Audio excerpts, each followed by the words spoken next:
gawaing pagganap sa GMRC. Ngayong araw ay babasahin ko ang tula, Ang Batang Masunurin. Okay. Ang Batang Masunurin. Ang batang masunurin ay kawili-wili. Utos ng magulang ay walang pinipili. Inuuna ang pamilya bago ang sarili. Kapuri-puri, kanyang pag-uugali. Katulong ni nanay sa lahat ng gawain. Kasama ni ate sa paghahanda ng pagkain. Maging kay lolo at lola, siya ay masunurin. Lahat ng iutos ay handang tuparin. Sa paaralan, siya ay sumusunod sa mga ipinag-uutos.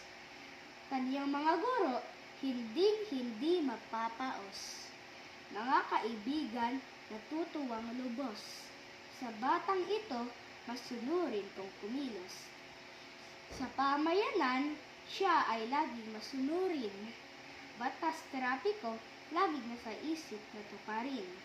Habilin ng magulang ay sinusunod man din.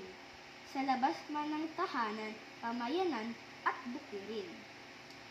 Pagiging masunurin handang ipamalas bilang ehemplo sa paaralan, sa loob man o sa labas. Mga aral na nakuha sa tahanan ay wagas. Saan man at kailanman, tataglayin ito hanggang wakas. Maraming salamat po sa pakikinig. Bye-bye!